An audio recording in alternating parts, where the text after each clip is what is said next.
नमस्कार विद्यार्थियों, प्रिय साथियों, मैं यशन सर आप सभी दोस्तों का आपके इस online YouTube channel target with Shivnath class में सबका मैं हृदय से स्वागत करता हूं।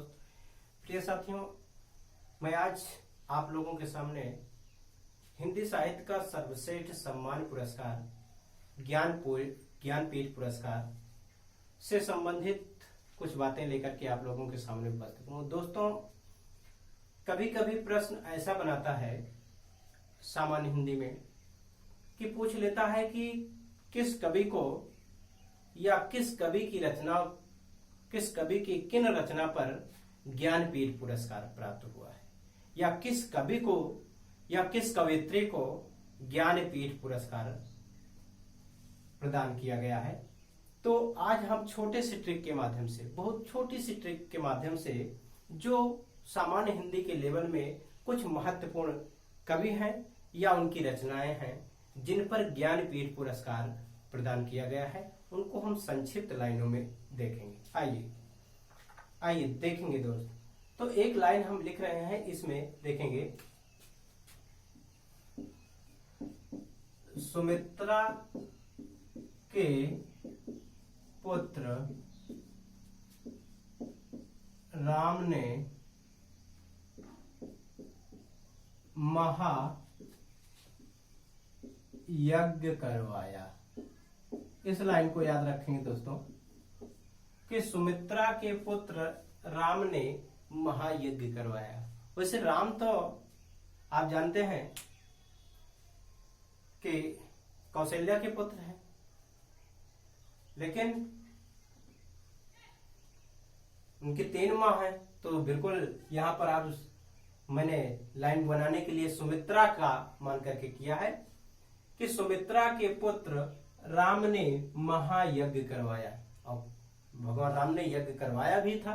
ध्यान कीजिए, कहानी आप सुने होंगे जिस यज्ञ में घोड़े को लव कुश ने पकड़ा था। बात ध्यान में आ गई होगी, तो ध्यान देंगे। तो सुमित्रा के पुत्र राम ने महायज्ञ करवाया। अब इस लाइनों में मैंने समाहित किया है कि वो कवि और कवयित्री हैं जिन्होंने ज्ञानपीठ पुरस्कार प्राप्त किया है। तो इसमें सबसे पहले हैं सुमित्रा नंदन पंत। सुमित्रा नंदन पंत, ठीक है। राम से रामधारी सिंह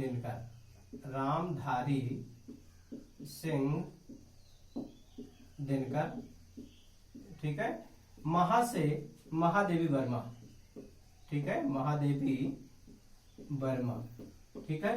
यज्ञ से आप ध्यान देंगे दोस्तों, आप हिंदी साहित्य में पढ़े होंगे अज्ञ से एक कवि का नाम पढ़े होंगे, और अज्ञ और यज्ञ से ही अज्ञ समझना। अज्ञ से और कोई भी कवि नहीं, केवल एक कवि है, उसका नाम है अज्ञेय। इनका पूरा नाम सच्चिदानंद हीरानंद वात्स्यायन अज्ञेय है। तो यज्ञ से अज्ञेय समझना, ठीक है। तो ये 4 महत्वपूर्ण कवि और कवयित्रियों के अंतर्गत हैं जिन्होंने हिंदी साहित्य में ज्ञानपीठ पुरस्कार प्राप्त किया है। कौन है? पहले सुमित्रा नंदन पंत, राम से रामधारी सिंह दिनकर, महा से महादेवी वर्मा, और यज्ञ से अज्ञ समझना, और अज्ञ से है अज्ञेय, ठीक है। तो लाइन क्या है? सुमित्रा के पुत्र राम ने क्या करवाया? महायज्ञ करवाया। तो इस तरह से जैसे परीक्षा में पूछता है कि निम्न में से कौन ज्ञानपीठ पुरस्कार प्राप्त किए हैं, या इनमें से किनको ज्ञानपीठ पुरस्कार से सम्मानित नहीं किया गया है, तो यदि आपको ये तैयार रहता है तो आप बिल्कुल पता पा जाएंगे ये।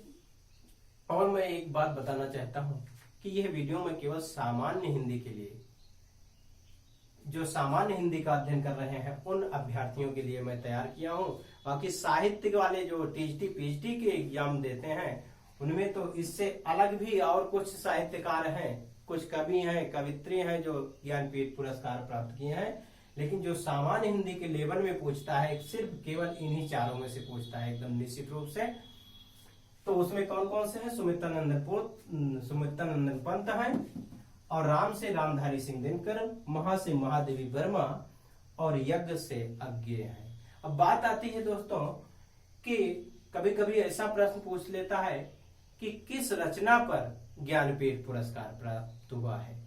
तो अब देखेंगे इनकी कौन कौन सी रचनाओं पर ज्ञानपीठ पुरस्कार मिला हुआ है।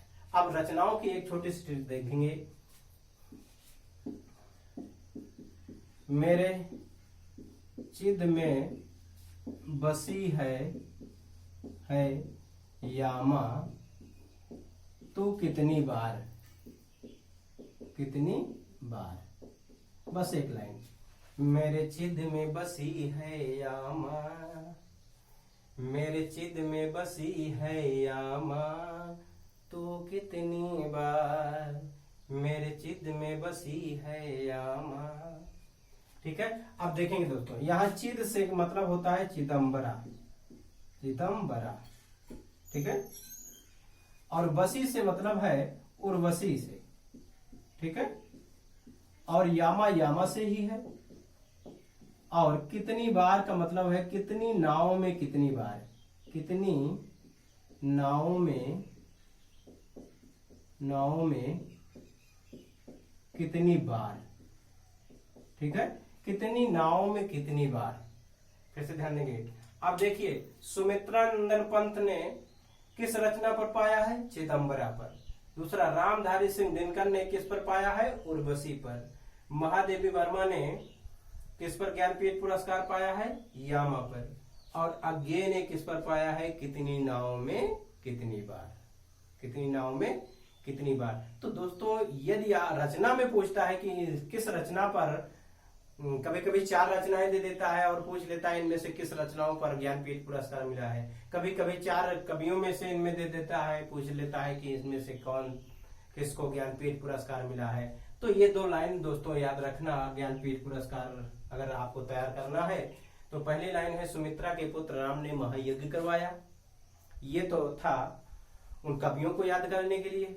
और उन कवियों को पर, कवियों के किन किन रचनाओं पर, अगर उनकी रचनाओं को तैयार करना है कि किस किस रचनाओं पर ज्ञानपीठ पुरस्कार मिला है, तो मेरे चिद में बसी है यामा, मेरे चिद में बसी है यामा तो कितनी बार, तो कितनी बार। चिद का मतलब चिदम्बरा से, बसी का मतलब वसी से, उर्वशी से, यानी कि उर्वशी पर मिला है। और उर्वशी किसकी रचना है? रामधारी सिंह दिनकर की। और चिदम्बरा किसकी रचना है? सुमित्रा नंदन पंत की। और महादेवी वर्मा की रचना यामा है। अज्ञेय की कितनी नाव में कितनी बार। और प्रश्न कभी कभी बनाता है दोस्तों कि सबसे पहले ज्ञानपीठ पुरस्कार किसको मिला है? सुमित्रा नंदन पंत को मिला है। और एक सवाल कभी कभी ऐसा बनाता है दोस्तों कि किस महिला कवि को, किस कवयित्री को सबसे पहले ज्ञानपीठ पुरस्कार प्राप्त हुआ है? तो वो है महादेवी वर्मा। ठीक है, सवाल बनाता है कि किस कवयित्री को सबसे पहले ज्ञानपीठ पुरस्कार मिला है? तो किसको मिला है? महादेवी वर्मा को। और हिंदी साहित्य में ज्ञानपीठ पुरस्कार सबसे पहले किसको मिला है? तो सुमित्रा नंदन पंत को। तो मैं आशा करता हूं दोस्तों कि इस ट्रिक के माध्यम से जो महत्वपूर्ण सामान्य हिंदी में ज्ञानपीठ पुरस्कार से जो क्वेश्चन बन करके आता है, इसी से बन करके आएगा। आप लोग बिल्कुल इस लाइन को ध्यान में रखेंगे। तो मैं इस वीडियो के साथ, इस टॉपिक के साथ आज की क्लास यहीं पर समाप्त करता हूँ। बहुत बहुत धन्यवाद।